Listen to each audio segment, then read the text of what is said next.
بسم اللہ الرحمن الرحیم. جو زبان پہ لیتے ہوئے ڈر ہوتا ہے وضو نہ ٹوٹ جائے. لسوڑی شاہ، پھسوڑی شاہ، پیر اٹ شاہ، کتے والی سرکار، کاما والی سرکار، چادر والی سرکار، پیر گھوڑے شاہ. لاہور کے اندر بہت بڑا دربار، انہیں انسان نہیں ملا پوجنے کے لیے، گھوڑے کو دفن کر دیا.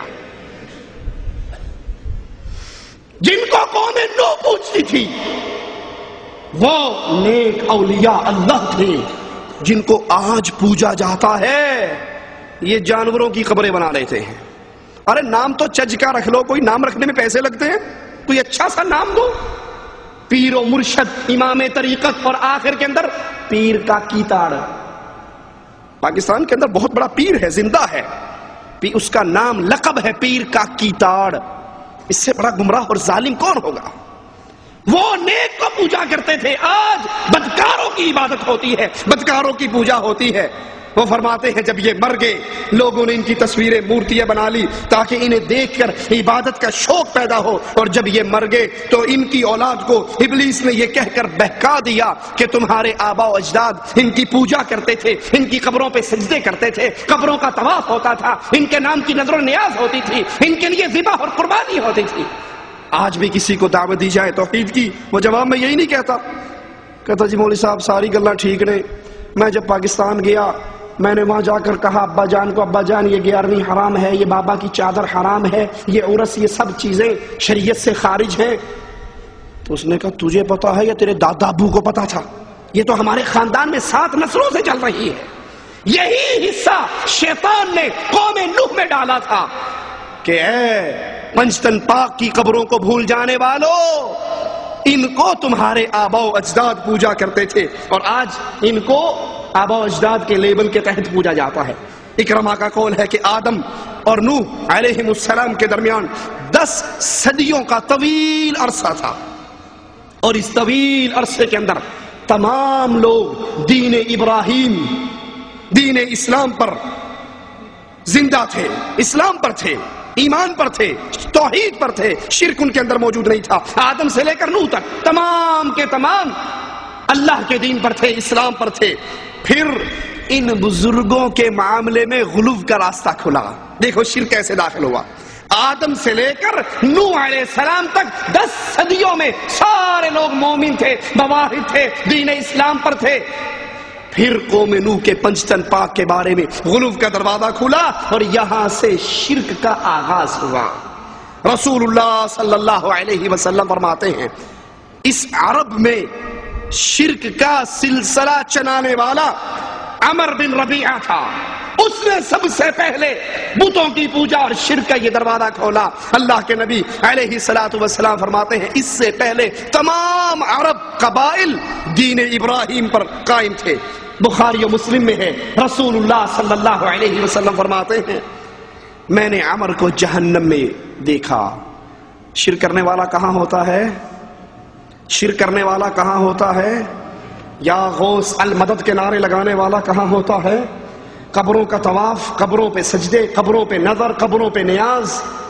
بھلے وہ روزے رکھے، بھلے وہ روزے رکھے، بھلے وہ رمضان کے مہینے میں 27ویں رات کو مرے، بھلے وہ ایک دن میں 5 مرتبہ قرآن ختم کرے رمضان میں، بھلے وہ ایک ٹانگ پہ کھڑا ہو کر 40 سال کا عبادت کا چلہ کاٹے، جو مرضی عمل کر لے، جو شرک کرتا ہے اس کا ٹھکانہ جہنم کا گڑھا ہے. اور جو شرک کرتا ہے اگر وہ رمضان میں ہے، حالت سیام میں ہے، تراویح میں ہے، لعن اللہ من ذبح لغیر اللہ، تو اس مہینے کے باوجود شرک کرنے والے پر اللہ کی لعنت برستی.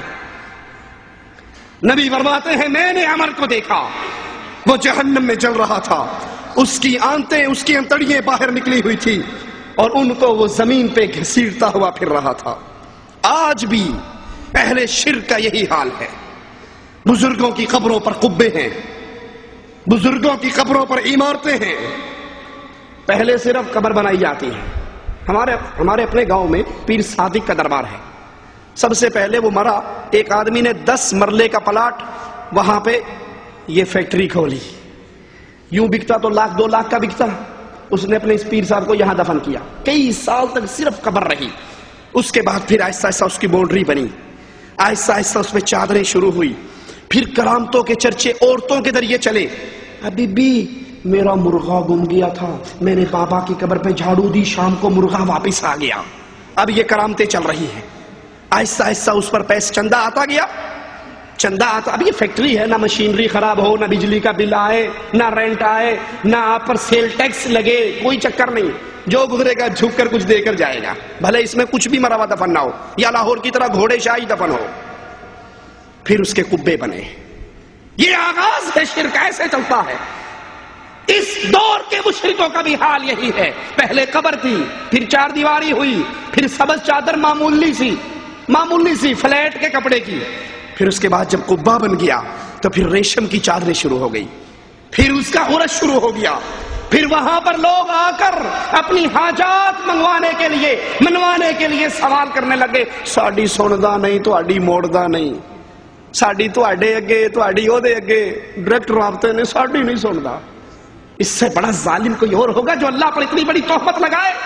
اللہ تو نبی کے موجودگی میں، نبی کے مانگنے سے پہلے ایک چیونٹی نے مانگ لیا تھا، عرش والے نے اس کی سن لی تھی، اور نبی نے کہا تھا ارجعوا، واپس چلو، گھروں کو چلیں. کہا اللہ کے نبی دعا تو مانگ لو. کہا نبی سے پہلے ایک چیونٹی مانگ چکی ہے اور چیونٹی کی قبول کر کے رب نے سب کو پلا دیا. اس پہ اتنی بڑی تہمت. جب قبے بن جاتے ہیں پھر وہاں پر دعائیں شروع ہو جاتی ہیں.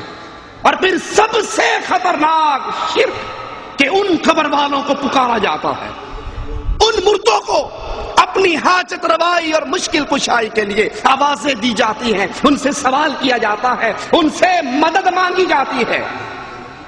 شیعہ ذاکر کی میں سی ڈی دیکھ رہا، کہا جب اللہ کے نبی خیبر کے مارکے کے لیے چلے، جا کے جنگ شروع ہو گئی، وقت پہ وقت گزر رہا ہے، فتح نہیں ہو رہی، سورج کے غروب ہونے کا وقت آیا تو اللہ کے نبی پریشان ہو گئے.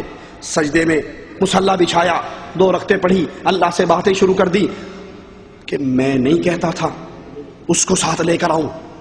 اشارہ حضرت علی کی طرف، میں نہیں کہتا تھا اس کو ساتھ لے کر آؤں، تو نے کہا تھا مدینے میں چھوڑ کے جا. اب اس کو چھوڑ آیا ہوں، یہودیوں کو چھیڑ بیٹھا ہوں، اب کیا کروں؟ لا حول ولا قوت الا باللہ.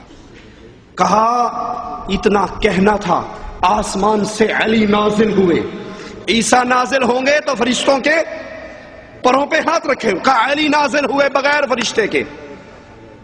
پتہ نہیں کون سی ایئر لائن تھی ان کے پاس اس وقت، 1 منٹ میں فلائٹ ماری اور وہاں لینڈ بھی ہو گئے. کہا علی نازل ہوئے، سورج غروب ہو رہا تھا. علی کو اللہ کے نبی نے کہا علی تجھے چھوڑ آیا تھا، ان کو چھیڑ بیٹھا تھا، ہن آپ پہ نہیں بڑھ.